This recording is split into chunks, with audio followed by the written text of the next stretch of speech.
নরেশ বাবু, আপনাকে বাংলা নিউজ গ্রাফে নমস্কার। দীপান্বিতা বলছি। নমস্কার। বিষয়টা হচ্ছে যে আপনি ভারতীয় জনতা পার্টিতে অনেক বরিষ্ঠ নেতা। 1983-84 সালে আপনি 84-তে, হ্যাঁ, 1984-তে আপনি যোগদান করেছেন অটলজির হাত ধরে। আপনি অনেক সিনিয়র মানুষ। বঙ্গ বিজেপি সামনে নির্বাচন আসছে 2026-এ। আপনার অভিজ্ঞতাটা ঠিক কি, একটু যদি আমাদের দর্শক বন্ধুদের বলেন। বঙ্গ বিজেপির অভিজ্ঞতা, আমাদের পশ্চিমবাংলার বিজেপি কর্মী শুধু নয়, পশ্চিমবাংলার 10 কোটি মানুষের সৌভাগ্য যে আমরা শ্রমিক ভট্টাচার্যের মতো একজন নেতাকে রাজ্য সভাপতি হিসাবে পেয়েছি। এটা আমি খুব গর্ববোধ করি এই কারণেই, কারণ এই মানুষটিকে আমি আজ থেকে 38 বছর আগের থেকে শুধু দেখছি না, ওনার সংস্পর্শে এসেছি এবং পর্যবেক্ষণ করেছি। ওনার জীবনের চলা খুব স্বাভাবিক এবং উনি আজও পর্যন্ত পাঞ্জাবি পরে রাজনীতি করতে দেখিনি। উনি ওই সাদামাটা পোশাক পরে সাধারণ কর্মীদের মতো তিনি এই জীবনযাত্রা আমি দীর্ঘ 38 বছর ধরে কাছের থেকে দেখছি।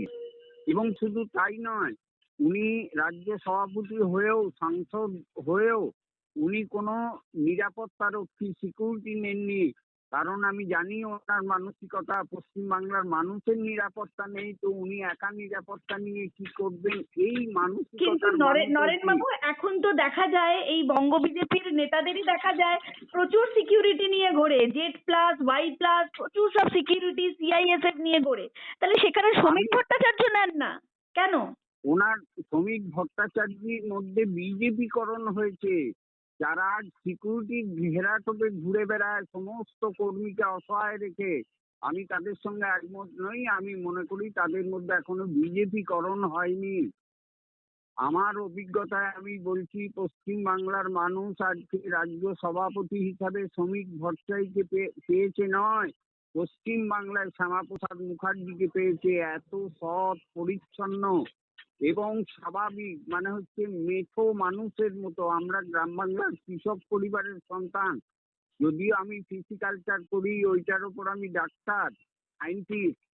আমি আমার পর্যবেক্ষণে বলছি যে পশ্চিমবাংলায় মুখ্যমন্ত্রী যদি কাউকে ভাবতে হয় পশ্চিমবাংলার 10 কোটি মানুষের কথা ভেবে, তাহলে শ্রমিক ভট্টাচার্যের কোনো বিকল্প নেই। এটা আমার রাজনৈতিক অভিজ্ঞতায়। আমি 84 সালে বিজেপিতে শুধু যোগদান করিনি, তার আগে আমি নকশাল করতাম। স্বেচ্ছায় ভারতের ইতিহাস, সাভারকারের ইতিহাস, CNOকে লেখা ইতিহাস, অমলেশ ত্রিপাঠীর লেখা ইতিহাস, রমেশ মজুমদারের ইতিহাস, সমস্তর উপরে ভারত সম্বন্ধে সমস্ত বিষয় জেনে স্বেচ্ছায় অতিবাম রাজনীতি ত্যাগ করে আমি একমাত্র দেশপ্রেমিক, রাষ্ট্রপ্রেমিক দল বলে আমি 84 সালে মনে করেছিলাম বিজেপি একমাত্র দল যারা কেবলমাত্র দেশের কথা ভাবে। সেই দেশপ্রেমিকতায় উদ্বুদ্ধ হয়ে আমি স্বেচ্ছায় অতিবাম রাজনীতি ত্যাগ করে অটল বিহারী বাজপেয়ীর হাত থেকে রানীগঞ্জে 84 সালে পতাকা নিয়েছিলাম। দীর্ঘ চলার পথ, আমার অভিজ্ঞতা আছে গ্রামের মানুষ কি চায়, খেটে খাওয়া শ্রমিক, ক্ষেত মজুর, ব্যাংক চালক, রিক্সা চালক, মুঠিয়া মজদুর, তাদের মনের আকাঙ্ক্ষা কি। সেই আকাঙ্ক্ষা 34 বছরে CPM পূরণ করতে পারেনি, 15 বছরে মমতা ব্যানার্জি পারেনি। আগামী দিনে বিজেপি যদি ভুল নেতৃত্বকে পশ্চিমবাংলার মুখ্যমন্ত্রী চেয়ারে বসায়, তাহলে আবার তারা কিছু পাবে না। একমাত্র আমি ভরসা করি শ্রমিক ভট্টাচার্য, এত সৎ। নরেনবাবু, আপনার তো দীর্ঘদিনের অভিজ্ঞতা, মানে 1984 সাল থেকে আপনি এই বিজেপিটাকে আঁকড়ে ধরে বাঁচছেন, আঁকড়ে ধরে বিজেপি করছেন। আপনি বলেন ভুল নেতৃত্বকে বসায় বা ভুল নেতৃত্বকে যদি আবার সেই প্রধান চেয়ারে বসান, আপনি ভুল বলতে কাকে বোঝাচ্ছেন ঠিক? আমি ভুল বলতে কাউকে বোঝাইনি। এটা পার্টির কেন্দ্রীয় নেতৃত্বকে ইনার পার্টির ভিতরের থেকে তদন্ত করতে হবে। আমি বলছি যে আমি এখনই কারোর বিরুদ্ধে নেগেটিভ মন্তব্য করতে চাই না। আমি মনে করি মোদিজি, অমিত শাহজি আমাদের চেয়েও অনেক দক্ষ, যোগ্য, প্রবীণ। ওনাদের পছন্দ বা ওনাদের যে ইনার রিপোর্ট ভুল হবে না। আমি শুধু এইটুকু মনে করিয়ে দিতে চাচ্ছি, ভুল নেতৃত্ব যদি পশ্চিমবাংলার মুখ্যমন্ত্রীর কাছ থেকে পশ্চিমবাংলার মানুষের এক্সপেকটেশন, অর্থাৎ তাদের কাছ থেকে আশা থাকে অসীম, সেটা রাজ্য সভাপতির কাছে থাকে না, পশ্চিমবাংলার মুখ্যমন্ত্রীর কাছে থাকবে। এবং আই এম শিওর যে আগামী 26-এর নির্বাচনে বিজেপি ক্ষমতায় আসবে। কারণ এই যে পশ্চিমবাংলার সরকার চলছে, আমি উদাহরণস্বরূপ সমস্ত জায়গায় বলি যে যুদ্ধ সজ্জায় সজ্জিত একজন সৈনিক যুদ্ধ করতে করতে শত্রু শিবিরের দিকে এগিয়ে চলেছে। শত্রু শিবিরেও অস্ত্র আছে, একটি গুলি বেরিয়ে এলো, অভ্যর্থ লক্ষ্য, বুকে লাগলো, পিঠ ভেদ করে বেরিয়ে গেল।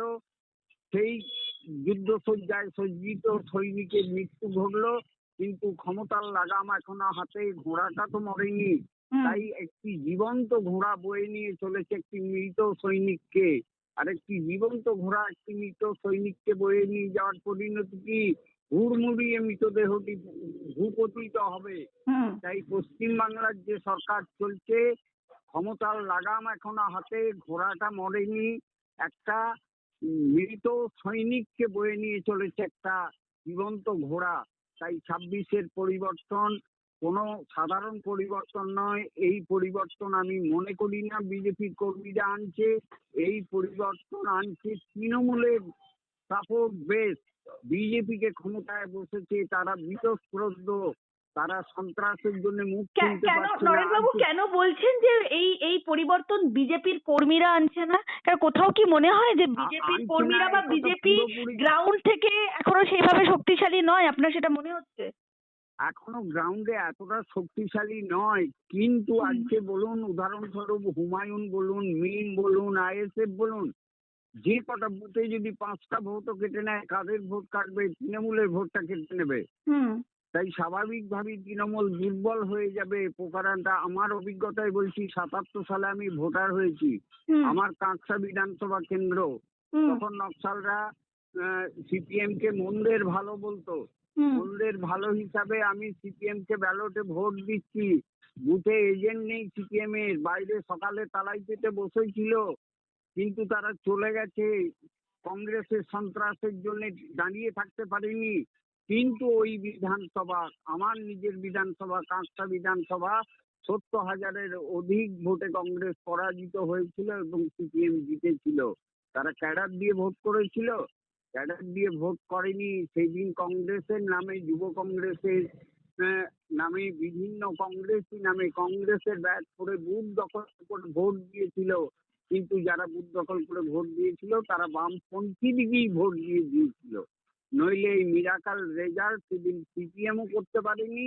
মমতা ব্যানার্জি লড়াই করে পশ্চিমবাংলার ক্ষমতায় এনেছে, এটা আমি বিশ্বাস করি না। সেই দিন বামের একটা বিশাল অংশ সিপিএম এর ব্যাট করে তৃণমূল কংগ্রেসকে ভোট দিয়ে পশ্চিমবাংলায় পরিবর্তন ঘটিয়েছিল।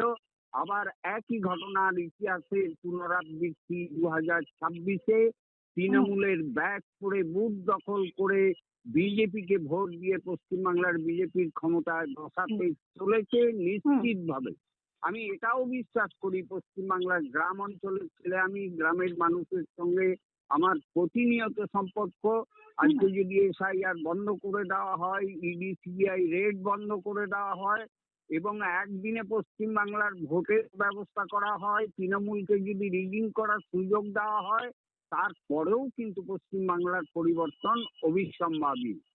একদম। তাই আমি একটা প্রশ্নে যাব। এই যে আপনি যে বিজেপির কথা বলছেন, ওই 1983-84 সালের সেই বিজেপি আর এখনের বিজেপির মধ্যে নরেন বাবু আপনার তফাৎটা কি মনে হয়? মানে আপনারাও সেই সময় রাজনীতি করেছেন, একটা চাদরের ওপর বসে কোনো সিকিউরিটি না নিয়ে, আপনি বললেন না মুড়ি খেয়ে চাল খেয়ে, মানে চাল ভাজা খেয়ে আপনারা দল করেছেন। সেই তখনের বিজেপি আর এখনের বিজেপির মধ্যে পরিবর্তনটা আপনার কি মনে হয়? দেখুন, সত্যি কথা বলতে গেলে কেন্দ্রে ক্ষমতায় এসেছে, কিছু আর্থিক সাহায্য আসছে, কর্মীরা খেতে পাচ্ছে, দিতে টাকা আসছে, এসব আমার খুব ভালো লাগছে, এটা নয়। কিন্তু বিজেপির মধ্যেও একটা যে রাজনীতিতে দুর্নীতি আসবেই, আপনি আটক করতে পারবেন না। হুম। কিন্তু ওপরের নেতাটা এমন থাকতে হবে যাদের সংশোধন করিয়ে দিতে পারে। এইটুকু কিন্তু আমি ওপরের নেতাই যদি দুর্নীতিগ্রস্ত হয় নরেনবাবু, তাহলে তাহলে ওই কি করে সেই স্বচ্ছতা আসবে? বাম দিকে পরিবর্তন করে দিদিকে এনেছিল বুক ভরা আশা নিয়ে পশ্চিমবাংলার মানুষ নিরাশ হয়েছে, আবার একই নিরাশা দেখতে পাবে। তবে বিজেপির মধ্যে এটা হবে না, যেহেতু সংঘ পরিবার আছে। বিষয়গুলো অবশ্যই আমি বিশ্বাস করি সংশোধন করবে, কারণ আমি প্রধান সঙ্গে শাখা চালিয়েছি। আমার হাত দিয়েও প্রায় 69 জন স্বয়ংসেবক তৈরি হয়েছে।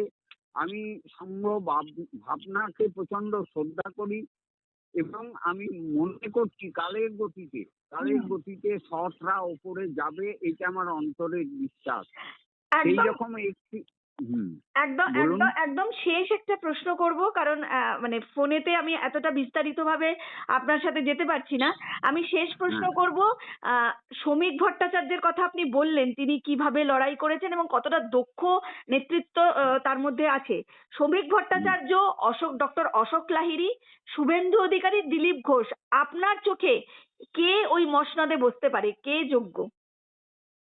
সব থেকে পরীক্ষিত বলতে তার সততার পরীক্ষা, তার অভিজ্ঞতার পরীক্ষা, অনেকগুলো জিনিস একটা রাজনৈতিক ব্যক্তির মধ্যে থাকতে হয়।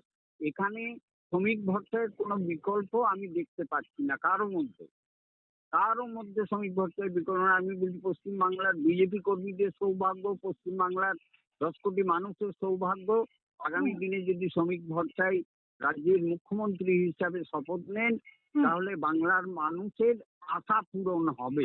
শ্রমিক অন্যথায় ভট্টাচার্যের আমি পরে আপনি কাকে নাম্বার দেবেন? শ্রমিক ভট্টাচার্যের পরে আমি কাউকে নাম্বার দিতে চাই না। এই মুহূর্তে শ্রমিক ভট্টাচার্যের কোনো বিকল্পই নেই, তো নাম্বার দেবো কি? আমি বিকল্প থাকলে আমি নাম্বার দেওয়া একটু যাবে। একটু অন্যরকম একটা আপনার থেকে জানতে চাইবো। রাজ্যের যা দেউলিয়া অবস্থা, মানে পশ্চিমবাংলা তো প্রচুর ঋণে ডুবে গেছে এবং চারিদিকে শুধু টাকা, দুর্নীতি।